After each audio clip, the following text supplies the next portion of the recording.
যুবকেরা দেখবেন পুরো ঘরের ভিতরে নায়িকাদের ছবি দিয়া পুরো ঘরটা ভরায় রাখছে। এলাকার যুবকেরা অবশ্য এরকম করেন, এরা ভালো। রাজশাহীর যুবকেরা সব আল্লাহর ওলি। করতেছেন আপনারা? ঘরের ভিতরে নায়িকার ছবি দেয়, ঘুমানোর আগে ওই নায়িকার ছবি দেখা নফল মনে করে। ছবি দেখে আর চিন্তা করে, আহারে এরকম নায়িকা যদি আমার একটা বউ হইতো, ঘুমের ঘরে দেখে ওই নায়িকা আর বুকের উপর। কথা কন ঠিক কিনা?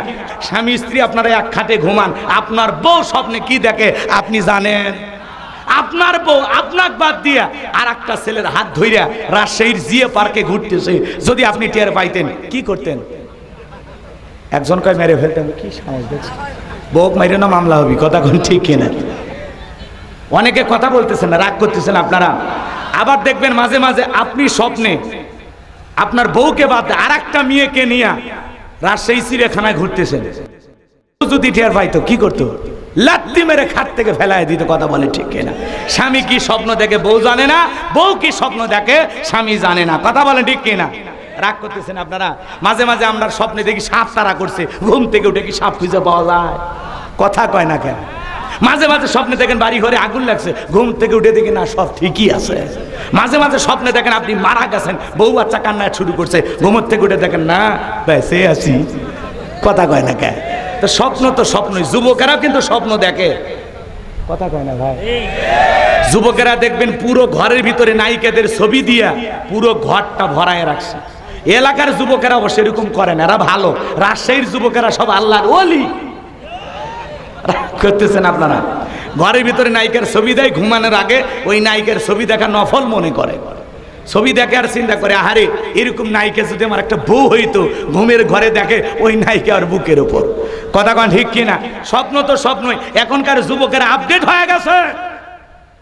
এক যুবক দেখি ডাব কিনে প্রেমিকা দিয়ে বলতেছে তুমি খাও, প্রেমিকা পাইপ লাগায় ডাব খাইতেছে, আর এই ছেলে আবার মেয়ের মুখে পাইপ লাগায় খাইতেছে।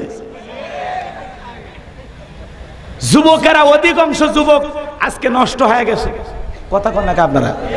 না, যুবকদের কিছু বলতে চাচ্ছিলাম, আপনারা আবার রাগই করেন নাকি? বলবো বলবো, রাগ করবেন না। আজকে এই যে হাতে হাতে মোবাইল দিয়েছেন, এই মোবাইলের কারণে যুব সমাজ নষ্ট হয়ে গেছে। কথা কন ঠিক কিনা?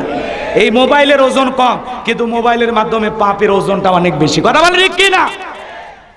আগে চিঠি লিখতো, এখন কি আর চিঠি আছে? এখন কি SMS।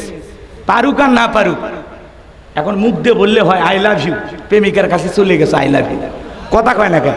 দেশে মোবাইল আইছে, চিঠি বন্ধ হইয়াছে, দিওয়ানা বানাইছে, ভোলা মাইয়ার মনের কথা ভাসে বাতাসে। বলবো?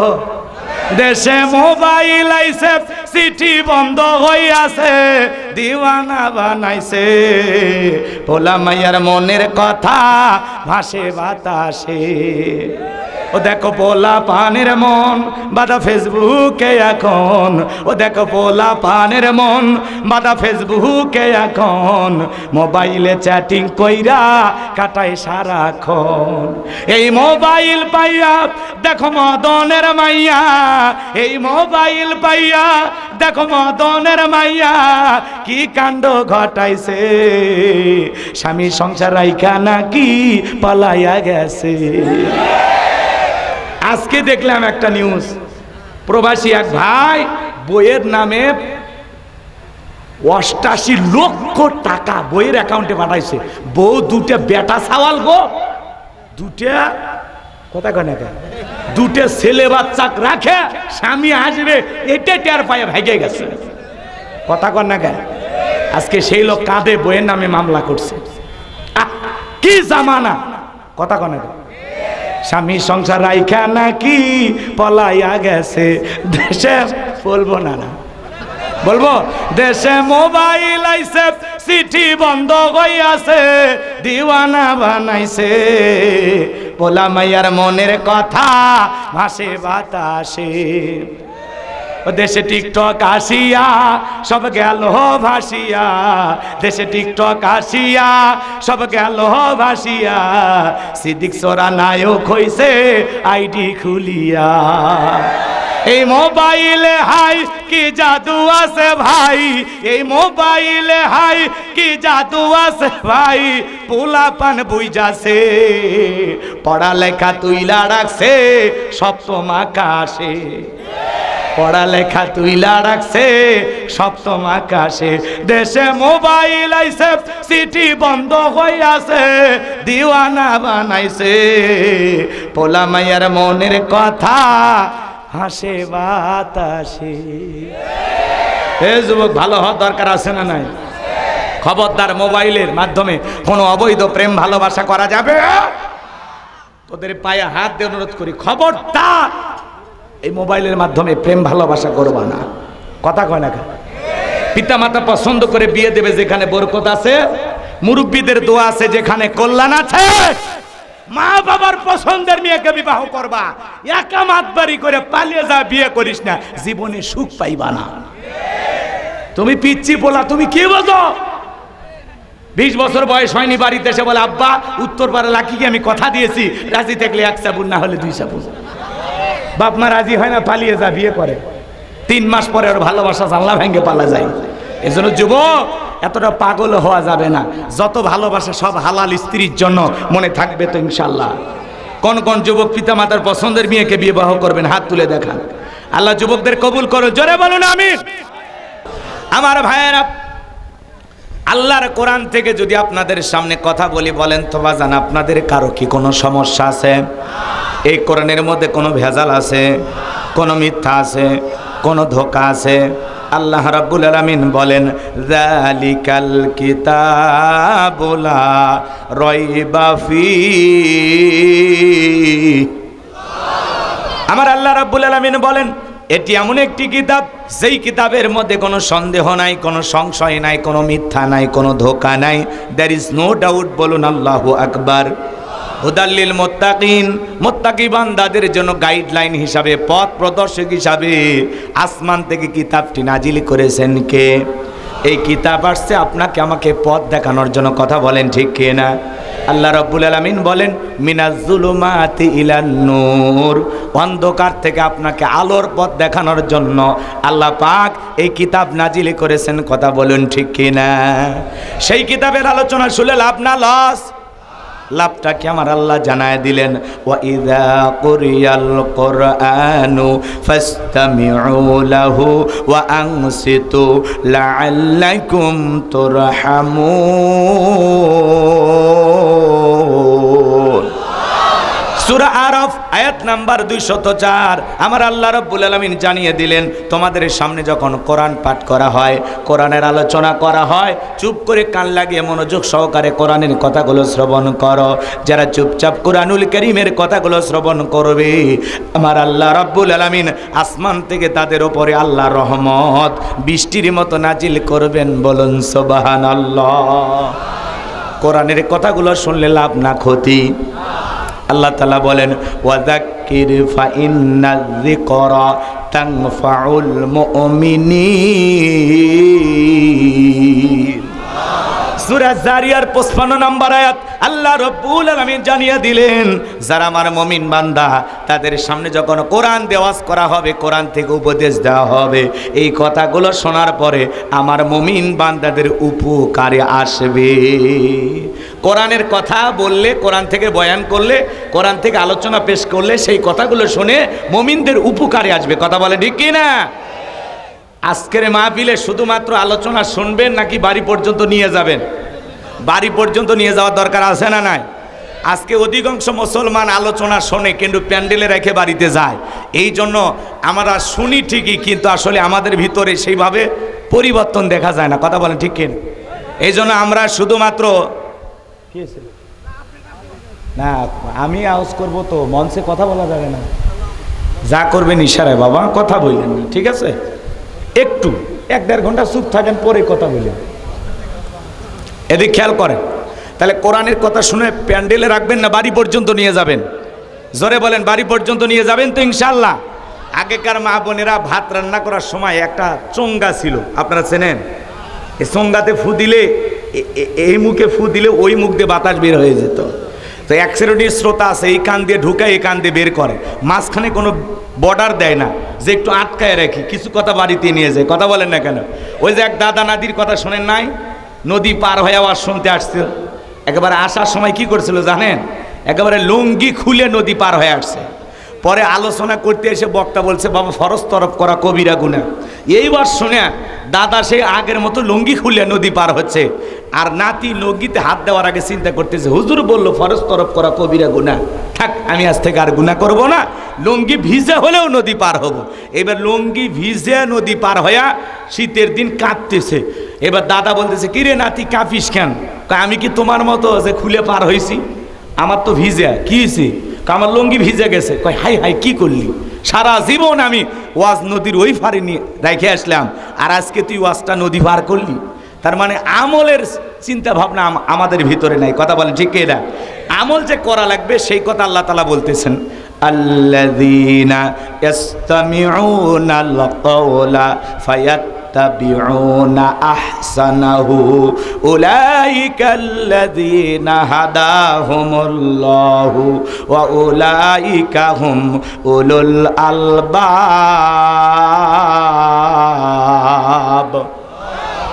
সূরা জুমার আয়াত নাম্বার 18 আল্লাহ রাব্বুল আলামিন জানিয়ে দিলেন, তোমরা মনোযোগ সহকারে কোরআনের কথাগুলো শ্রবণ করো, এখান থেকে যেটা উত্তম কথা ভালো কথা সেইটা তোমরা গ্রহণ করো। যারা কোরআনের কথাগুলো শোনার পরে এখান থেকে ভালোটা চয়েস করে, ভালোটা গ্রহণ করে, আল্লাহ রাব্বুল আলামিন বলেন উলাইকাল্লাযীনা হাদাহুমুল্লাহু, আমি আল্লাহ পাক তাদের জন্য হেদায়েতের রাস্তাটাকে সহজ করে দেব। খালি আমল করার নিয়তে বাড়ি পর্যন্ত কথা নিয়ে যাবেন, ওই কথাটা কিভাবে আমল করবেন, কিভাবে আমল করলে বান্দার জন্য সহজ হয় সেই রাস্তা তৈরি করে দেবেন কে? আর আল্লাহ বলেন উলাইকা হুম উলুল আলবাব, যারা বুদ্ধিমান তারাই কোরআন থেকে উপদেশ গ্রহণ করে। সুবহানাল্লাহ বলেন।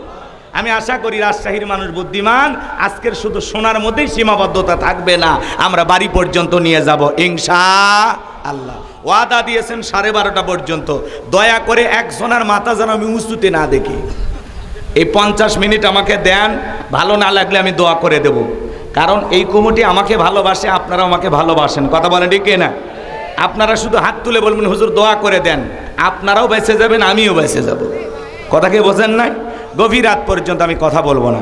সম্মানিত ভাইয়েরা আমার, জবান ছেড়ে সবাই আমার সাথে তিলাওয়াত করুন, আউযু বিল্লাহি মিনাশ শাইতানির রাজীম, বিসমিল্লাহির রাহমানির রহিম।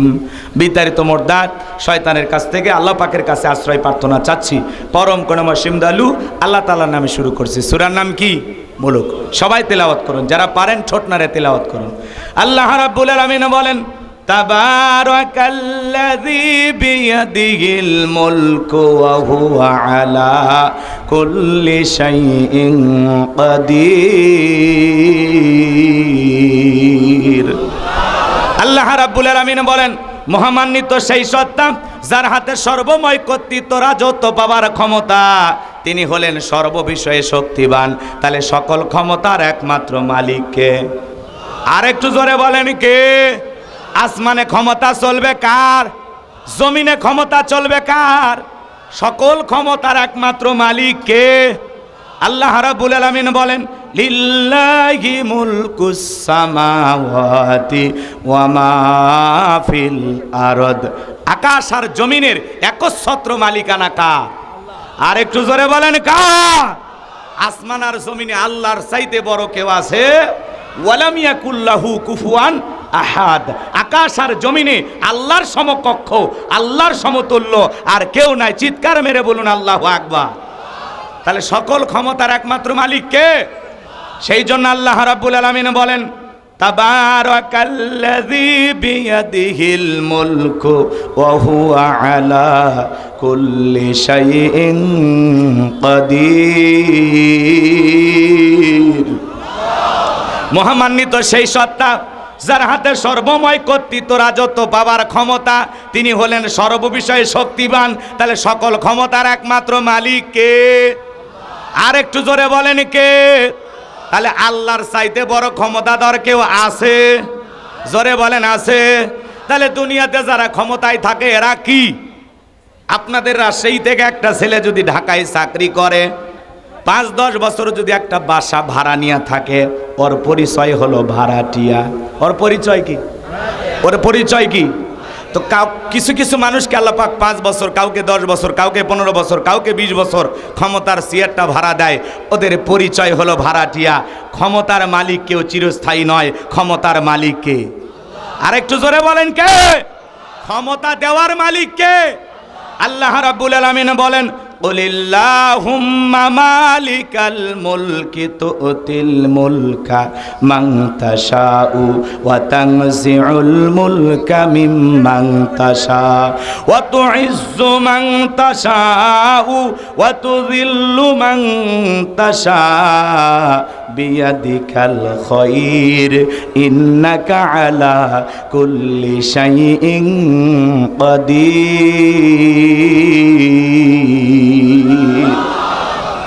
আল্লাহ রাব্বুল আলামিন বলেন, তাবারাকাল্লাযী বিয়াদিহিল মুলকু ওয়া হুয়া আলা কুল্লি শাইইন কাদির।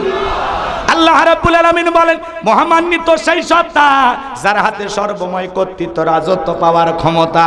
তাহলে সবকিছুর ক্ষমতার একমাত্র মালিককে? এই পৃথিবীর জমিনে আল্লাহ পাক 4 জন মানুষকে পুরো পৃথিবীর রাজত্ব পাওয়ার ক্ষমতা দিয়েছিলেন। এর মধ্যে 2 জন ইমানদার, একজন হলো নবী সুলাইমান, যাকে আল্লাহ রাব্বুল আলামিন পুরো পৃথিবীর বাদশাহী দান করেছিলেন। আল্লাহ নবী সুলাইমান আলাইহিস সালামকে আল্লাহ রাব্বুল আলামিন যে বিশাল রাজত্ব দিয়েছিলেন, সে রাজত্বের ঘটনা যদি আমি বলতে যাই 2-3 ঘন্টা আলোচনা করেও শেষ হবে না। নবী সুলাইমান আলাইহিস সালামের ঘটনা আজকে আমি আপনাদেরকে শোনাবো না। আমার একটা টার্গেট আছে, সে জায়গায় আমাকে যেতে হবে। আপনারা কি কষ্ট পাচ্ছেন? তাহলে 1 নাম্বার, নবী সুলাইমান আলাইহিস সালামকে আল্লাহ পাক পুরো পৃথিবীর রাজত্ব পাওয়ার ক্ষমতা দিয়েছিলেন। যে পয়গাম্বার, মানব দানব জিন ইনসান সকলেই তার কথা মানতে বাধ্য। এমনকি পিপিলিকার ভাষা পর্যন্ত বুঝতো, আকাশে পাখি উড়ে যাইতো, তাদের ভাষা পর্যন্ত বুঝতো। বলেন সুবহানাল্লাহ। তাহলে 1 নাম্বার নবী সুলাইমান। 2 নাম্বার হলো বাদশা জুলকারনাইনকে আল্লাহ পাক পুরো পৃথিবীর রাজত্ব পাওয়ার ক্ষমতা দিয়েছিলেন। এই পৃথিবীর জমিনে 1 নয় 2 নয়, বাদশা জুলকারনাইনকে আল্লাহ পাক 1600 বছর হায়াত দিয়েছিলেন। জোরে বলেন মারহাবা। সূর্য উদয় হইতে সূর্য অস্তগামী পর্যন্ত, পূর্ব থেকে পশ্চিম পর্যন্ত পুরোটা পৃথিবীর রাজত্ব পাওয়ার ক্ষমতা আল্লাহ পাক বাদশা জুলকারনাইনকে দিয়েছিলেন। এমন একটা ঘোড়া আল্লাহ পাক তাকে দান করেছিলেন। পৃথিবী ভ্রমণের জন্য যখন ওই ঘোড়ায় চড়ে চাবুক দেখাত করতেন, এক এক কদমে ওই ঘোড়াটা হাজার হাজার মাইল রাস্তা পাড়ি দিত। বলেন আল্লাহু আকবার। এত বছর ক্ষমতায় থাকার পরেও বিন্দু পরিমাণে মানুষের প্রতি জুলুম করে নাই। সারাটা জীবন মানবতার কল্যাণে কাজ করে গেছেন বাদশা জুলকারনাইন। বলেন আল্লাহু আকবার। তাহলে 2 জন ইমানদার, একজন নবী সুলাইমান আর একজন বাদশা জুলকারনাইন, যাদেরকে আল্লাহ পাক পুরো পৃথিবীর রাজত্ব দান করেছিলেন। ছোট্ট বাংলাদেশের মতো একটা দেশ নয়, ছোট্ট ভারতের মতো একটা দেশ নয়, পুরো পৃথিবীর ক্ষমতা আল্লাহ তাআলা দিয়েছিলেন। বলেন আল্লাহু আকবার। তারপরে তারা কি ছিল? ঠান্ডা শাসক ছিল, বিনয়ী ছিল, ন্যায় বিচারক ছিল, ন্যায় পরোয়ান বাদশা ছিল। কথা বলেন ঠিক কিনা? এত পুরো পৃথিবীর ক্ষমতা পাওয়ার পরে তাদের মেজাজ কি ছিল? ঠান্ডা ছিল। কথা বলেন ঠিক কিনা? তারা উগ্র আচরণ করে নাই, অভদ্র আচরণ করে নাই। কথা বলেন ঠিক কিনা? আর আমরা ছোটখাটো একটা এলাকার নেতা হলে যে ভাবটা নেই, রাগ করতেছেন আপনারা? এজন্য আমরা বিনয়ী হব, মানুষকে ভালোবাসবো, উদার করব, এই কলিজাটা বড় করব, উদার মনে মানুষকে বুকে টানবো। কথা বলে ঠিক কিনা? আমার ভাইয়েরা শোনেন, সামনে গেলে টের পাবেন। 2 জন কাফিরকে আল্লাহ পাক পুরো পৃথিবীর রাজত্ব পাওয়ার ক্ষমতা দিয়েছিলেন। এর মধ্যে একজন কাফিরের নাম হলো বাদশা বখতেনাসর। জোরে বলেন কি নাম? আরেকটু জোরে বলেন কি নাম? জালেম বাদশা বখতেনাসর। এই বাদশা বখতেনাসরের জামানায় আল্লাহ পাক একজন পয়গাম্বরকে পাঠিয়েছিলেন। সেই নবীর নাম ছিল দানিয়েল আলাইহিস সালাম। জোরে বলেন কি নাম? আল্লাহ নবী দানিয়েল আলাইহিস সালাম সেই কওমের মানুষদেরকে, বনি ইসরাইলদের মানুষদেরকে সুন্দর করে দাওয়াত দিয়ে বলতেন, ইয়া বানি ইসরাঈল আযকুরু নি'মাতিয়াল্লাতী আন'আমতু আলাইকুম ওয়া আন্নী ফাদ্দালতুকুম আলাল আলামিন।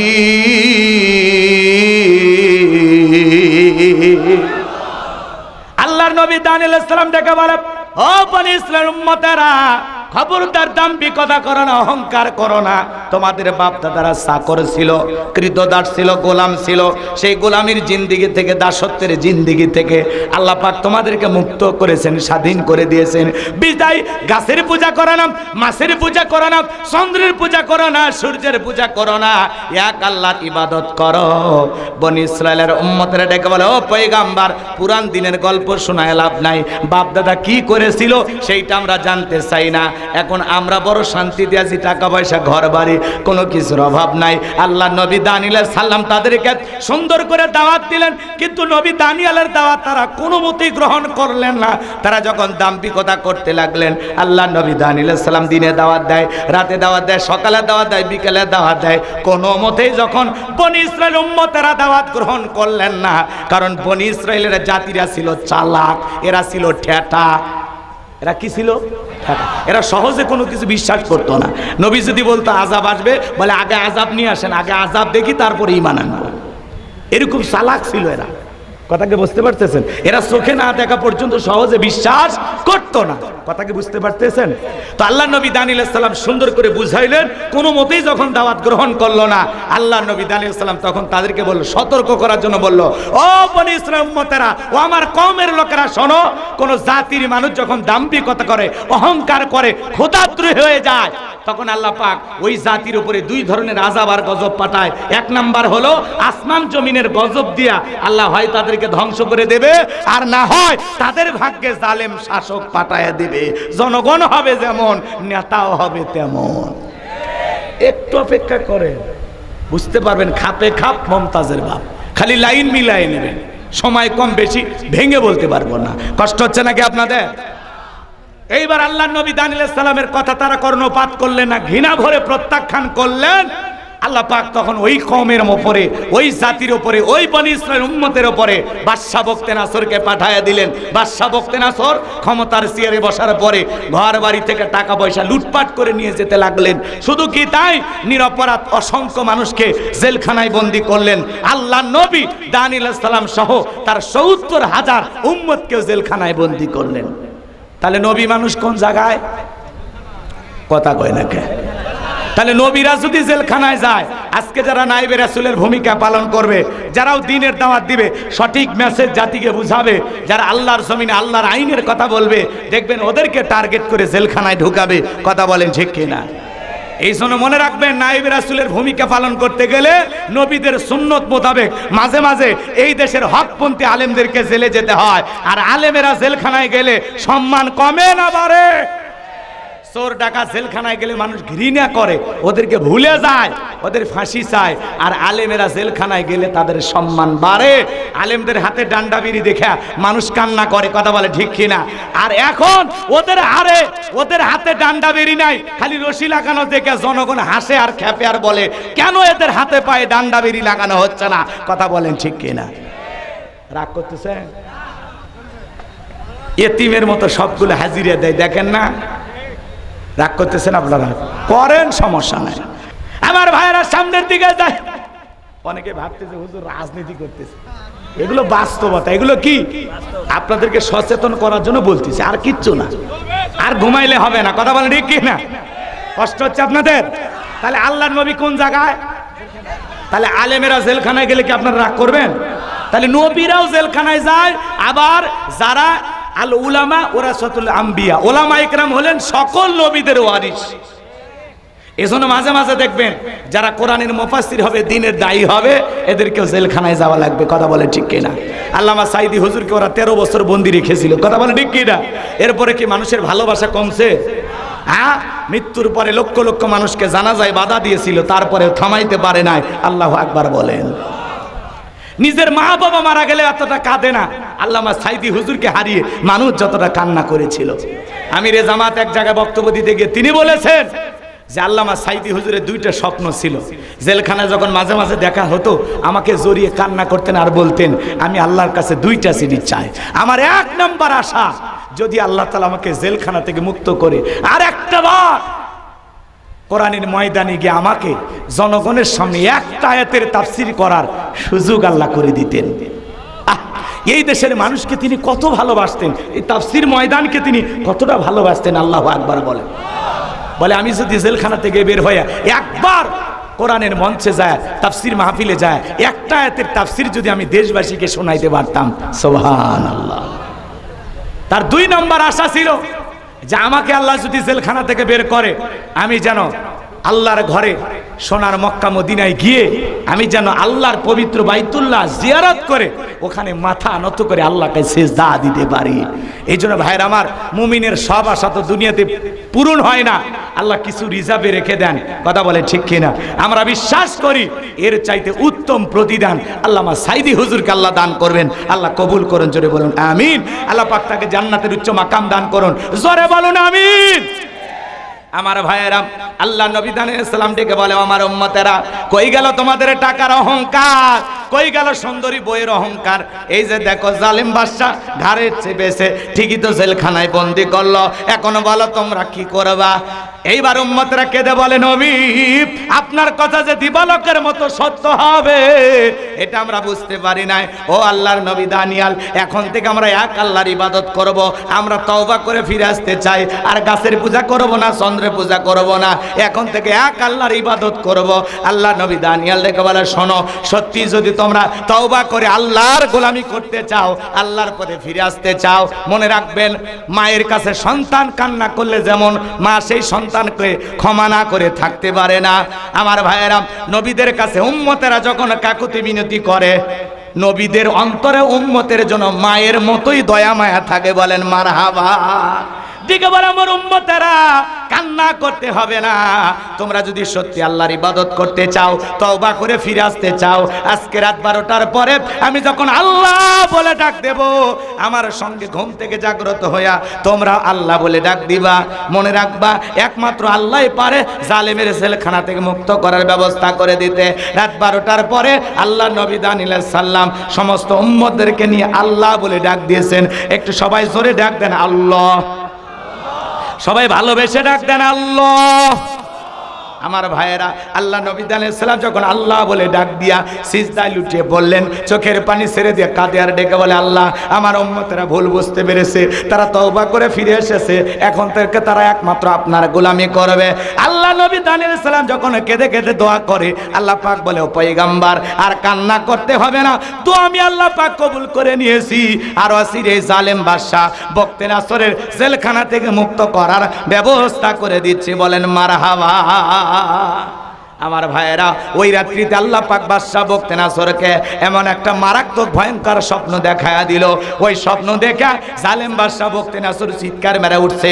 আশেপাশের লোকজন, নিরাপত্তা কর্মী যারা ছিল দৌড়ে এসে বলে, নেতা এত জোরে চিৎকার মারলেন, ব্যাপারটা কি? বলে, চেহারা দেখে বোঝো না, আমি একটা মারাত্মক স্বপ্ন দেখেছি, এই স্বপ্নের কথা আগামীকালকে আমি বলবো।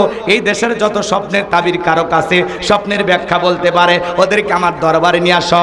পরের দিন সকালবেলা হাজার হাজার স্বপ্নের তাবির কারকদেরকে বাদশার দরবারে উপস্থিত করা হলো। এইবার জালেম বাদশা বক্তে নাসর যখন স্বপ্নের কথা বলতে যাবে, ওই মুহূর্তে আল্লাহ পাক বাদশার মাথার মেমোরিতে থাকা সমস্ত কথাগুলো নিয়ে যায় আল্লাহ নবী দানিয়েল সালামের মাথার মেমোরিতে সেভ করে দিলেন। জোরে বলেন মারহাবা। হে যুবক, একটা মোবাইলে যা আছে শেয়ারের মাধ্যমে আর একটা মোবাইলে পার করা সম্ভব কিনা? তাহলে বাদশার মাথার মধ্যে যত স্বপ্নের কথা আছে সমস্ত কথা আল্লাহ পাক নবী দানিয়েল সালামের মাথার মেমোরির মধ্যে ঢুকাইয়া দিলেন। বলুন আল্লাহু আকবার। এইবার বাদশা যখন স্বপ্নের কথা বলতে যাবে, গতকাল রাত্রে কি যেন স্বপ্ন দেখলাম আর বলতে পারে না, স্বপ্নের কথা ভুলিয়ে দিলেন। তিনি কে? এইবার বাদশা মুহূর্তের মধ্যে ডায়লগ পরিবর্তন করে ডেকে বলে, শোনো, গতকাল রাত্রে স্বপ্ন কি দেখেছি সেই স্বপ্নের কথাও তোমাদেরকে বলতে হবে, এই স্বপ্নের ব্যাখ্যাও বলতে হবে। জনগণ ডেকে বলে, বাদশা এ তো পাগলামি কথা, স্বপ্ন দেখেছেন আপনি, আমরা কিভাবে বলবো? বাদশা কি স্বপ্ন দেখেছে দেশের জনগণ জানে? রাগ করেন না বাজান গো, আমার সামনের দিকে যায়, রাত্রি অনেক গভীর হবে, গভীর করার সুযোগ নাই। আমি আর একটা আয়াত তিলাওয়াত করেছি, সেই আয়াতের আলোচনা একটু হওয়ার দরকার আছে না নাই? এই আয়াতের জন্য 10টা মিনিট আপনাদের কাছে আমি চেয়ে নিলাম।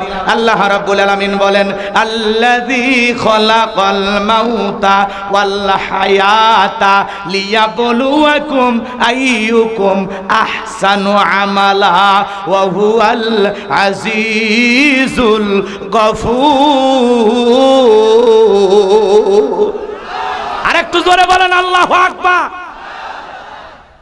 আল্লাহ তাআলা বলতেছেন, আল্লাযী খলাকাল মাউতা ওয়াল হায়াতা, যিনি সৃষ্টি করেছেন মৃত্যু আর জীবন। এই পৃথিবীর যত বড় ক্ষমতা ধরক নেতা হোক না কেন, জো বাইডেন হোক, পুতিন হোক, আর কাটিং মারা কিং জম হোক, আর ভারতের দাদা হোক, এরা যত বড় নেতা হোক, বলেন তো বাজান, একজন মৃতকে জীবিত করার ক্ষমতা ওদের আছে? জোরে বলেন আছে? নাই। এদিক খেয়াল করেন, ওদের যত অস্ত্র শস্ত্র থাক, সমস্ত অস্ত্র দিয়ে আসমানের দিকে যদি গুলি নিক্ষেপ করে, আসমান থেকে 1 ফোঁটা বৃষ্টি আনার ক্ষমতা কারো আছে? ওদের সমস্ত অস্ত্র দিয়া যদি জমিনের নিচে গুলি করে, জমিন থেকে একটা আলু বের করার ক্ষমতা আছে? তাহলে ক্ষমতা কার হাতে? জোরে বলেন কার হাতে? আল্লাহ তাআলা বলতেছেন, আল্লাযী খলাকাল মাউতা ওয়াল হায়াতা, যিনি সৃষ্টি করেছেন মৃত্যু আর জীবন, লিয়াবলুয়াকুম আইয়ুকুম আহসানু আমালা, আমি আল্লাহ পরীক্ষা করে দেখব আমলের দিক দিয়ে কার আমল কত বেশি উত্তম। যার আমল ভালো তার আখিরাত ভালো, যার আমল খারাপ তার আখিরাত বরবাদ। কথা বলেন ঠিক কিনা? এজন্য বিশ্বনবী হাদিস শরীফের ভিতরে বলেছেন, ক্বালা রাসূলুল্লাহি সাল্লাল্লাহু আলাইহি সাল্লাম, ইন্নামাল কুবরু রাউযাতুম মিন রিয়াদিল জান্নাহ আও হুফরাতুম মিন হুফারিন নার, রাওয়াহু তিরমিজি। বিশ্বনবী ডেকে বলেন, যে ব্যক্তির আমল ভালো, মৃত্যুর সঙ্গে সঙ্গে আল্লাহ পাক তার কবরটাকে জান্নাতের বাগান বানিয়ে দিবেন, বলুন সুবহানাল্লাহ। আর যে ব্যক্তির আমল খারাপ, আও হুফরাতুম মিন হুফারিন নার, তার কবরটা হবে জাহান্নামের আগুনের গর্ত। একবার যদি কারো কবর জাহান্নামের আগুনের গর্ত হয়ে যায়, তার কিন্তু বাঁচার কোনো উপায় নাই। আমার নবী এক জায়গায় বসা, আসমান থেকে জিবরাইল এসে বলে, নবী এই মুহূর্তে একটা আওয়াজ হইল, আপনি কি শুনতে পাইছেন? আমার নবী বলে, হ্যাঁ আমি শুনতে পেয়েছি। জিবরাইল ডেকে বলে, নবী আজ থেকে 70 বছর আগে আল্লাহ পাক জাহান্নামের গর্তের মুখে একটা পাথর ছেড়ে দিয়েছিল, এই মাত্র জাহান্নামের তলদেশে গিয়া পাথরটা পৌঁছাইলো। চিন্তা করেন বাজান, একটা পাথর ছেড়ে দিলে 70 বছর যদি সময় লাগে জাহান্নামের গর্তের মুখ থেকে নিচে পড়তে। আল্লাহ না করুক, আল্লাহ না করুক, আপনার আমার গুনাহের কারণে, অপরাধের কারণে আসমান জমিনের মালিক আল্লাহ বেজার হইয়া যদি একবার জাহান্নামের গর্তের মুখে ফেলে দেয়, আপনার আমার বাঁচার কিন্তু কোনো উপায় নাই। এজন্য আল্লাহ বলেন, আল্লাযী খলাকাল মাউতা ওয়াল হায়াতা লিয়াবলুয়াকুম আইয়ুকুম আহসানু আমালা, আমি আল্লাহ সৃষ্টি করেছি মৃত্যু আর জীবন, এর মাঝামাঝি যে সময়টা দিলাম, আমি আল্লাহ পরীক্ষা করে দেখব আমলের দিক দিয়ে কার আমল কত বেশি উত্তম, কার আমল কত বেশি সুন্দর। তাহলে এই দুনিয়াতে আমল করা লাগবে, আর এই আমলের ফলাফল পাওয়া যাবে হাসরের ময়দানে। এই দুনিয়াটা পরীক্ষার জায়গা। কিসের জায়গা বলেন? বলেন। তাহলে ভালো আমলের প্রতিযোগিতা করার দরকার আছে না নাই? নেক আমল করে জিন্দেগিটা সাজানোর দরকার আছে না নাই? আল্লাহ আয়াতের শুরুতে কি বললেন? আল্লাযী খলাকাল মাউতা ওয়াল হায়াতা, যিনি সৃষ্টি করেছেন মৃত্যু আর জীবন। সর্বপ্রথম আল্লাহ মৃত্যুর কথা বললেন। এ বাজান গো আমার, মৃত্যুর কথা আল্লাহ প্রথমে কেন বললেন? এই দুনিয়াতে আসার একটা সিরিয়াল আছে, যাওয়ার কিন্তু কোনো সিরিয়াল নাই। দাদা আসছে, দাদার পরে বাবা আসছে, বাবার পরে আমি আসলাম, আমার পরে আমার সন্তানের আসলো। কিন্তু যাওয়ার বেলায় দাদার আগে নাতি চলে যায়, বাবার আগে সন্তান চলে যায়, বাবার কাঁধে সন্তানের লাশ। এটা হলো দুনিয়ার সবচাইতে ভারী বোঝা। ছাত্র আন্দোলনে যে সমস্ত তরু তাজা প্রাণগুলো, শিশুগুলো মারা গেছে, 105 জন শিশু মারা গেছে। কথা বলেন ঠিক কিনা? ওদের পরিবারকে সান্ত্বনা দেওয়া যাবে না বাজান গো আমার। একজন সন্তানের লাশ বাবার কাঁধে, এটা হলো দুনিয়ার সবচাইতে ভারী বোঝা। কোনো বাবা এটা সহ্য করতে পারে না। কথা বলেন ঠিক কিনা? গভীর মনোযোগ দিয়ে কথাগুলো শুনে যাবেন বাজান। আপনি আমি সবাইকে তো মৃত্যুবরণ করব। আর আমার ভাইয়েরা, তাহলে দুনিয়াতে আসার একটা সিরিয়াল আছে, যাওয়ার কিন্তু কোনো সিরিয়াল নাই। একটা সন্তান জন্মগ্রহণ করবে 9 মাস 10 মাস আগে খবর জানা যায়, কিন্তু একটা মানুষ বিদায় নেবে 9 সেকেন্ড আগেও কেউ জানে না কার মৃত্যু কোথায় হবে। কথা বলেন ঠিক কিনা? এই জন্য আল্লাহ রাব্বুল আলামিন বলেন কুল্লু নাফসিন যায়কাতুল মাউত, প্রত্যেক প্রাণীকেই মৃত্যুর স্বাদ গ্রহণ করা লাগবে। ভাইরা আমার, মৃত্যুর স্বাদ বলতে কি বোঝেন আপনারা? মনে করেন স্বাদ হলো 2 প্রকারের, মিষ্টি খাইলে মিঠা লাগে, নিম পাতা খাইলে তিতা লাগে। যারা ইমানদার তারা মৃত্যুবরণ করবে মায়ের কোলে দুধ পান করতে করতে। শিশুটা যেমন ঘুমের মধ্যে চলে যায়, ইমানদাররা তেমনি ভাবে দুনিয়া থেকে বিদায় নেবে, টেরও পাবে না। জোরে বলেন মারহাবা। কে ভাই? এ ভাই, দোয়া করে যায়, একসাথেই যায়। ভাই যাবে? সমস্যা নেই, ঠিক আছে। ভাইদের অনেক ব্যস্ততা আছে, হ্যাঁ, একটা মাহফিল সেরে আর একটা মাহফিলে আসছে। তো যাই হোক, ভাইকে আল্লাহ পাক যোগ্য নেতা হিসেবে কবুল করেন। জোরে বলুন আমিন। জি, আমি আপনাদের কাছে 10 মিনিট চাইছি না, কষ্ট পাচ্ছেন আপনারা? আচ্ছা বলেন তো, মৃত্যুর ওয়াজ শুনে কি আপনাদের ভয় লাগে নাকি? যে হুজুর এখনই মরণের ওয়াজ করতেছেন, বহুদিন বাঁচবেন এ আশা আছে। আমি বলি আল্লাহর কাছে আপনাদের জন্য দোয়া করে বলি, আল্লাহ যেন আপনাদের সবাইকে নেক হায়াত দান করেন। একটু জোরে বলেন আমিন। তাও ভয় পাইন না, বসে। কষ্ট হচ্ছে আপনাদের? তাহলে বলেন তো বাজান গো আমার, সবাইকে মৃত্যুর স্বাদ গ্রহণ করতে হবে। বেঁচে আছি এটাই স্বাভাবিক, মৃত্যু বেঁচে আছি এটা অস্বাভাবিক, মৃত্যু হবে এটাই স্বাভাবিক। কথা বলেন ঠিক কিনা? সকল ধর্মের মানুষ বিশ্বাস করে মৃত্যুর স্বাদ গ্রহণ করা লাগবে। অমুসলিমেরা বিশ্বাস করে যে জন্ম যেহেতু হয়েছে মৃত্যু একদিন হবে। কথা বলেন ঠিক কিনা? তাহলে ইমানদারদের মৃত্যু হবে মিঠা, তারা দুনিয়ার থেকে বিদায় নেবে, টেরও পাবে না।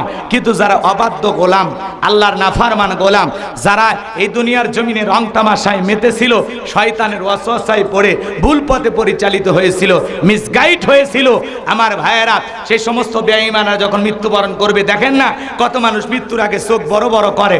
মৃত্যুর আগে দেখেন 6 মাস আগে জবান বন্ধ হয়ে যায়, ছেলে মেয়ে শরবত বানাইয়া চামচ দিয়ে মুখে তুলে দেয়, গালসি বেয়ে বেয়ে পড়ে যায়, খাওয়ারও শক্তি থাকে না।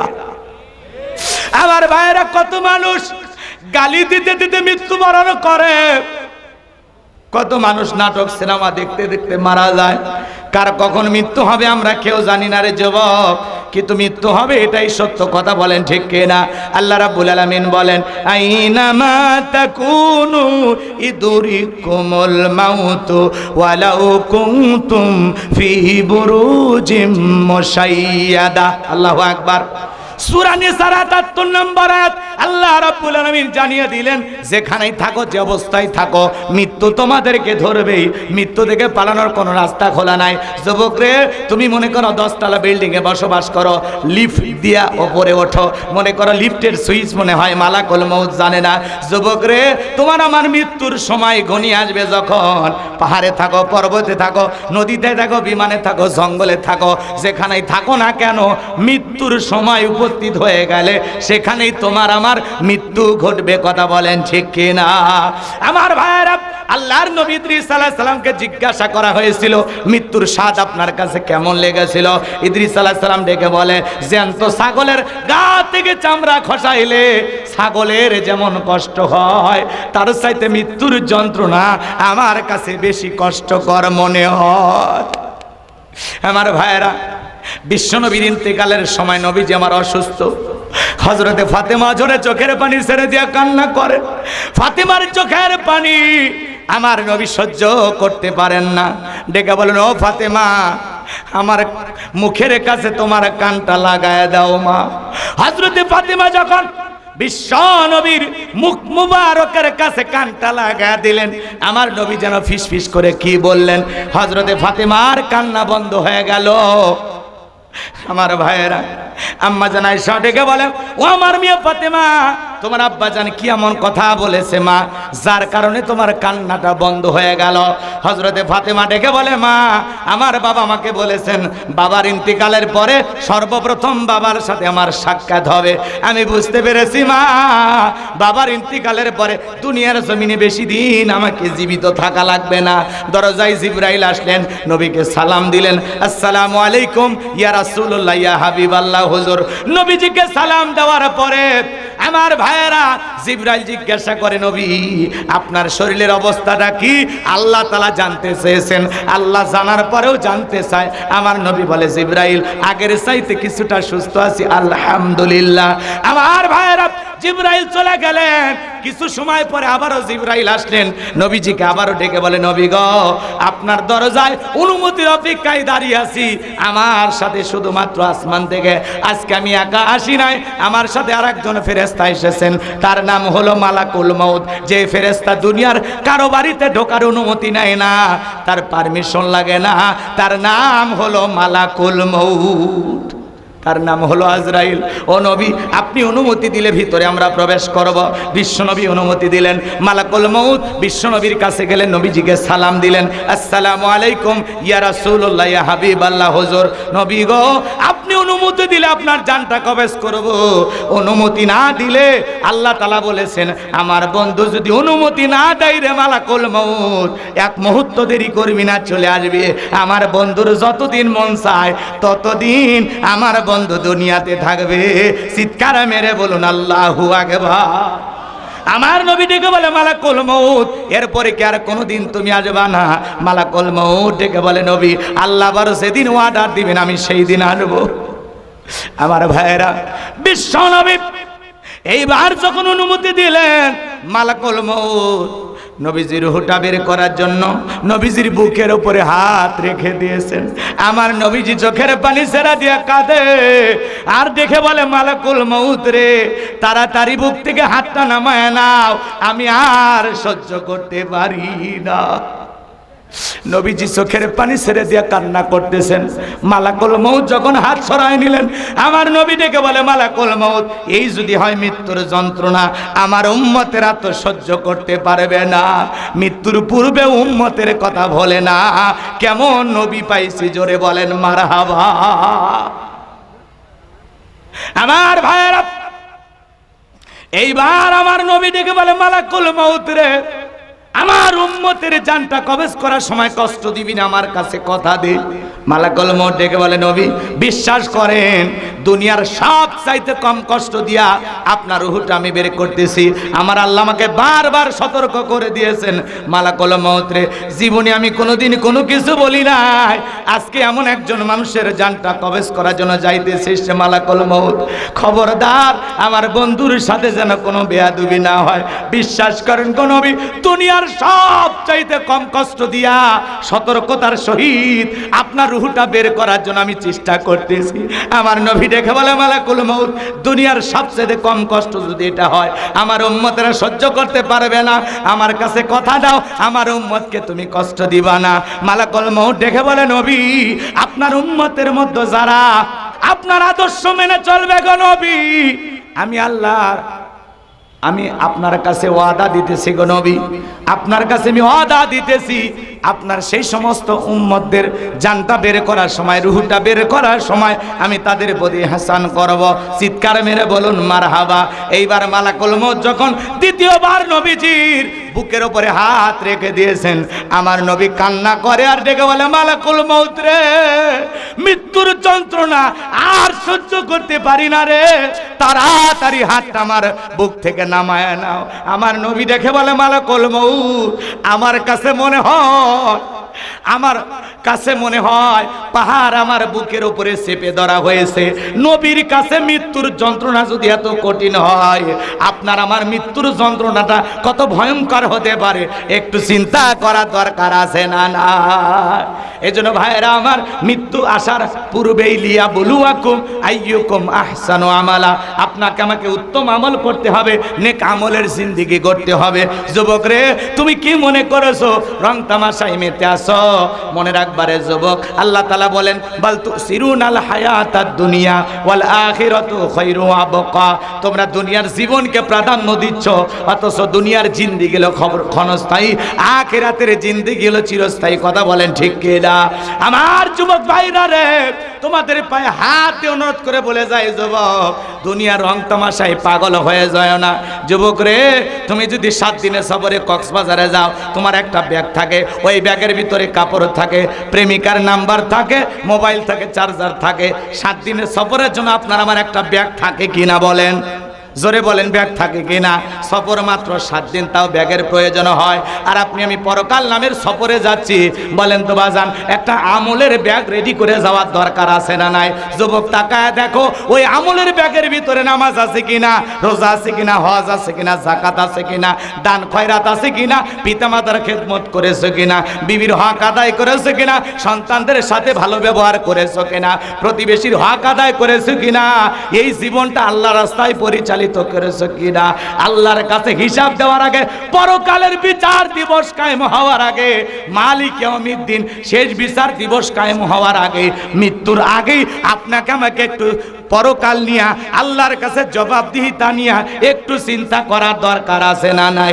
আল্লাহর কোন কোন বান্দা নেক আমল করে কবরে যেতে চান, 2টা হাত তুলে আমার মালিককে দেখান। আল্লাহ আমাদের সবাইকে নেক আমল করা তৌফিক দান করুন। জোরে বলুন আমিন। হাত সোজা করেন, হাত সোজা করেন।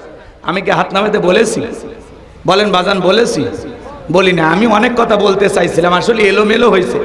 টাইমটাও দিয়েছেন আপনারা লেটে, একেবারে দেরিতে উঠায় দিয়েছেন, তারপরে আবার একটু ঝুট ঝামেলা যা হয়েছে হয়েছে। আলহামদুলিল্লাহ, যেহেতু ওনারা এসেছেন, ওনাদেরকেও একটা সম্মান দিতে হয়, তাই না? তো এই জন্য আসলে পরিবেশের দিক দিয়ে আমি যেভাবে পরিবেশ পাইলে গোছায় কথা বলতে পারি, ততটুকু পরিবেশ আমি পাই নাই। যতটুকু হয়েছে আলহামদুলিল্লাহ, এর মধ্যে আমাদেরকে চলতে হয়। কথা বলেন ঠিক কি না? এই জন্য আমি আপনাদের মুসাফির হিসেবে শুধুমাত্র একটা অনুরোধ করব, বাম হাতটা নামান, ডান হাতটা তুলে রাখেন। আল্লাহ বলেন ইন্নাল্লাহা আশতারা মিনাল মুমিনিনা আনফুসাহুম ওয়া আমওয়ালাহুম বিআন্না লাহুমুল জান্নাহ, নিশ্চয়ই মুমিনদের জান মাল আমি আল্লাহ ক্রয় করে নিয়েছি, বিনিময়ে দেব জান্নাত। বলুন সুবহানাল্লাহ। তাহলে বলেন তো বাজান, এই জীবনের মালিক কে? আপনার আমার সম্পদের মালিক কে? আল্লাহর দেয়া জীবন, আল্লাহর দেয়া সম্পদ, আল্লাহর পথে খরচ করতে রাজি আছেন তো ইনশাআল্লাহ? কোনো কথা হবে না। মুসাফির হালতে একটা মানুষ উঠবেন না, আমি এক্ষুনি দোয়া করব। আর একটু আছে, ওই যে আমরের ঘটনাটা শেষ করার জন্য অনুরোধ করা হয়েছে, আমি শেষ করে দিই। সকলে দরুদ ইব্রাহিম পড়ুন। আল্লাহুম্মা সাল্লি আলা মুহাম্মদ ওয়া আলা আলি মুহাম্মদ কামা সাল্লাইতা আলা ইব্রাহিম ওয়া আলা আলি ইব্রাহিম ইন্নাকা হামিদুম মাজিদ। আল্লাহুম্মা বারিক আলা মুহাম্মদ ওয়া আলা আলি মুহাম্মদ কামা বারাকতা আলা ইব্রাহিম ওয়া আলা আলি ইব্রাহিম ইন্নাকা হামিদুম মাজিদ। ভাই, এই এলাকায় মুনাজাত হয় নাই? চল ছোট করে দোয়া করে দিই নাকি? কারো কিছু বললেন নাই তো? আল্লাহুম্মা আমিন। রব্বানা যালামনা আনফুসানা ওয়া ইল্লাম তাগফির লানা ওয়া তারহামনা লানাকুনান্না মিনাল খাসিরিন। মধুপুর, মোহনপুর, মানসিংহপুর হাফিজিয়া এতিমখানা মাদ্রাসার উদ্যোগে আজকের এই তাফসিরুল কোরআন মাহফিলের সভাপতি জনাব আলহাজ ডাক্তার মোহাম্মদ আব্দুল বারীকে আল্লাহ কবুল করেন। প্রধান অতিথি জনাব আলহাজ অধ্যাপক মোহাম্মদ কামাল হোসেনকে আল্লাহ পাক কবুল করে নেন। বিশেষ অতিথি হিসেবে যাদের নাম আছে আল্লাহ কবুল করে নেন। আমন্ত্রণ অতিথি হিসেবে যাদের নাম আছে আল্লাহ কবুল করে নেন। আলোচনা রেখে ধন্য করেছেন হাফেজ কারি মাওলানা আফতাব আহমেদ, আল্লাহ তোমার গোলামের কণ্ঠ তুমি কবুল করে নাও। হযরত মাওলানা মোহাম্মদ মুর্শিদুল আলম মুর্তজা ভাইয়ের কণ্ঠকে আল্লাহ কবুল করে নাও। রব্বুল আলামিন, মাগরিব থেকে পর্যন্ত রাত্রি 1টা পার হয়ে গেছে, তাকায় দেখো তোমার বান্দা বান্দিগুলো চাতক পাখির মতো কোরআনের কথাগুলো শুনতেছিল। আল্লাহ, আমি যদি সারা রাত বলতাম কোরআনের পাগলেরা চলে যাইতো না। আল্লাহ, যতটুকু আলোচনা হয়েছে বক্তা শ্রোতা সবাইকে আমল করার তৌফিক দিয়া দাও। আমরা যারা হাত তুলে ধরেছি আল্লাহ, আমাদের অনেকের মা নাই, বাবা নাই, ইয়েতিম বানায় কবরে চলে গেছে। জনম দুঃখিনী মায়ের কবরে আর সবটুকু পৌঁছায় দাও। আদরের বাবার কবরে আর সবটুকু পৌঁছায়া দাও, মা বাবার কবর জান্নাতের বাগান বানায়া দাও।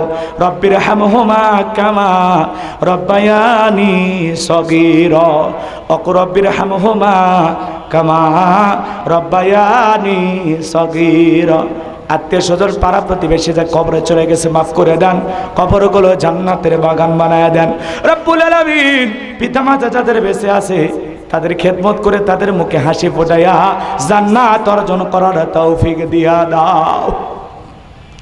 আল্লাহ আজকের মাহফিলে নগদে বাকিতে যত মানুষ টাকা পয়সা দান করেছে আল্লাহ আল্লাহ তাআলা, কেউ 200 500 100 2000 5000 10,000 যে যে যেমনি পেরেছে আল্লাহ দান করেছে আল্লাহ, সকলের দানগুলো কবুল আর মঞ্জুর করে নাও। এ দানের উসিলা করে কোটি কোটি টাকার মালিক বানায় দাও। কঠিন কিয়ামতের ময়দানে তোমার আরশের নিচে ছায়া দান করিও। হায় রব্বুল আলামিন, যারা দান করেছে তাদের ক্ষেত খামার ব্যবসা বাণিজ্যে বরকত দিয়া দাও, চাকরিতে বরকত দিয়া দাও, মনের আশাগুলো পূরণ করে দাও। আল্লাহ তাআলা তোমার বান্দারা কে কোন নিয়তে কে কোন উদ্দেশ্যে দান করেছে আল্লাহ তুমি আলিমুম বিযাতিস সুদূর, সকলের অন্তরের খবর তোমার কাছে জানা আছে আল্লাহ। যে যা আশায় দান করেছে আল্লাহ সকলের আশাগুলো তুমি পূরণ করে দাও। আমরা যারা হাত তুলে ধরেছি মালিক, নফসের ধোকায় পড়ে দুনিয়ার মহাব্বতে পড়ে দিনের আলোতে রাতের আধারে গোপনে প্রকাশ্যে অনেক গুনাহ করে ফেলেছে গো আল্লাহ, আমাদের সকলের তামাম জিন্দেগির গুনাহগুলো তুমি মাফ করে দাও রব্বুল আলামিন। এমন জায়গায় বসে গুনাহ করেছি গো আল্লাহ, আমাদের গুনাহের খবর কেউ জানে না, তুমি জানো আল্লাহ। আমাদের সকলের তামাম জিন্দেগির গুনাহগুলো মাফ করে দাও আল্লাহ, আমাদের সকলের তামাম জিন্দেগির গুনাহগুলো মাফ করে দাও। তুমি যদি মাফ না করো কার কাছে যাব? আমি ছাড়া তোমার বান্দার অভাব নাই, তুমি ছাড়া আমাদের আর কোনো আল্লাহ নাই, তুমি আমাদের একমাত্র মালিক, আমরা সবাই তোমার গোলাম আল্লাহ। আমাদের সকলের তামাম জিন্দেগির গুনাহগুলো মাফ করে দাও। ওই কঠিন ভয়ঙ্কর জাহান্নামের আগুন থেকে আমাদের মুক্তি দাও। রব্বানা সরিফান্না আযাবা জাহান্নাম ইন্না আযাবাহা কানা গরামা। রব্বানা আতিনা ফিদ দুনিয়া হাসানাতাও ওয়া ফিল আখিরাতি হাসানাতাও ওয়া কিনা আযাবান নার। আল্লাহ পদ্মানিশি মা বোনের আলোচনা শুনেছে বড় কষ্ট কইরা, মা বোনদের উদ্দেশ্যে তেমন কিছু বলার সুযোগ আমি পাই নাই। হে আল্লাহ তাআলা, মা বোনদেরকে নামাজি বানায়া দাও, রোজাদার বানায়া দাও, স্বামীর খেদমত করার তৌফিক দাও, পর্দা করে চলার তৌফিক দান করো। প্রত্যেকটা মা বোনকে ফাতিমা খাদিজার উত্তরসূরি হিসেবে কবুল করে নাও, তাদের দাম্পত্য জীবনে সুখ আর শান্তির ব্যবস্থা করে দাও রব্বুল আলামিন। তামাম পৃথিবীতে মুসলমানেরা বড় বিপদে, ওই জালেমদের হাত থেকে মুসলমানদেরকে হেফাজত করো আল্লাহ। আজকে যে মাহফিলে, যে মাদ্রাসার উদ্যোগে মাহফিল, আল্লাহ তাআলা 4 জন হাফেজের মাথায় আমরা সম্মানের পাগড়ি পরায় দিলাম। মৃত্যু পর্যন্ত ওই হাফেজদের সিনায় কোরআন ধরে রাখার তৌফিক দাও। এ মাদ্রাসার ওস্তাদ ছাত্রদের কবুল করো। মাদ্রাসার কমিটির ভাইয়েরা দিন রাত পরিশ্রম করে মাথার ঘাম পায়ে ফেলে বিভিন্নভাবে কালেকশন কইরা হায় আল্লাহ তাআলা একটা বছর এই মাদ্রাসা চালাচ্ছে, তারপরে আর এক বছর, এভাবে বছরের পর বছর তারা মেহনত করে কষ্ট করে এ মাদ্রাসাটা চালিয়ে আসতেছেন আল্লাহ। এর বিনিময়ে হায় আল্লাহ তাআলা তাদেরকে আপনি দুনিয়া আখিরাতের উত্তম জাযা দান করেন। আল্লাহ তাআলা তাদের ঈমান খালিদ বিন ওলীদের মতো বানায় দেন। স্বেচ্ছাসেবকের দায়িত্ব যারা পালন করেছেন আল্লাহ কবুল করেন। মিডিয়ার ভাইদেরকে আল্লাহ কবুল করেন। আমার সাদিক ভাই, হারুন ভাই, আব্দুর রহিম ভাইকে আল্লাহ কবুল করেন। আল্লাহ তাআলা আজকের মাহফিলে যত মানুষ দূর দূরান্ত থেকে কোরআন শোনার জন্য ছুটে এসেছে সবাইকে নিরাপদে বাড়ি পর্যন্ত পৌঁছার তৌফিক দান করুন। সবাইকে আপনার রহমতের চাদরে আবৃত করুন। জীবনে আর কোনোদিন বাগমারা রাজশাহীর মানুষের সাথে যদি দেখা না হয়, এই মুখগুলো জান্নাতের সিঁড়িতে পরিচয় করায় দিও। এলোমেলো ভাবে সূরা মুলুক থেকে যে আলোচনা হওয়া দরকার আমি গুছিয়ে সেভাবে কথা বলার সুযোগ পাই নাই। যতটুকু বলেছি আল্লাহ ততটুকুর উপরে আমল করার তৌফিক দাও। আমাদের সবাইকে 5 ওয়াক্ত সালাত মসজিদে গিয়ে জামাতের সহিত আদায় করার তৌফিক দাও আল্লাহ। মৃত্যুর ভয়, জাহান্নামের ভয়, কবরের ভয়, তোমার ভয় আমাদের অন্তরের ভিতরে পয়দা করে দাও। আমরা যা করতেছি দুনিয়ায় সব তুমি দেখতেছো, এই ভয়ে সকল গুনাহ থেকে আমাদের বেঁচে থাকার তৌফিক দাও আল্লাহ। এই দেশটা তুমি ইসলামের জন্য কবুল করে নাও। আল্লাহ এই দেশে কোরআনের শাসন ব্যবস্থা কায়েম হয়েছে, চর্ম চোখে একবার দেখার সুযোগ করে দাও। সুবহান রব্বিল ইজ্জাতি আম্মা ইয়াসিফুন ওয়া সালামুন আলাল মুরসালিন আলহামদুলিল্লাহি রব্বিল আলামিন। আল্লাহ, যে বাড়িতে খানা খাইলাম বসলাম, ওই বাড়ির উপর খাস রহমত বরকত নাজিল করো। জীবন একটাবার সোনার মক্কা মদিনায় কবুল করে নিও। যে হুজুর বারবার মোবাইলে যোগাযোগ করে কষ্ট করে আমাকে দাওয়াত দিয়েছেন, বগুড়ায় গিয়ে আমার সাথে সাক্ষাৎ করেছেন, আল্লাহ সে উস্তাদের হায়াতে তৈয়বা সিয়াতে কুল্লিয়া দান করেন। আল্লাহ এ মাদ্রাসাকে কাল কিয়ামত পর্যন্ত কবুল করেন। এলাকার মধ্যে সবচাইতে উন্নত মডেল মাদ্রাসা হিসাবে আল্লাহ এই মোহনপুরের মাদ্রাসাকে আপনি কবুল করে নেন। হায় রাব্বুল আলামিন, মৃত্যুর সময় যখন উপস্থিত হবে, মালাকুল মাউত যখন হাজির হয়ে যাবে, দয়ার নবীর চাঁদ মুখখানা দেখতে দেখতে জবানে জারি করে দিও লা ইলাহা ইল্লাল্লাহু মুহাম্মাদুর রাসূলুল্লাহ সাল্লাল্লাহু আলাইহি সাল্লাম। আসসালামু আলাইকুম ওয়া রাহমাতুল্লাহি ওয়া বারাকাতুহু।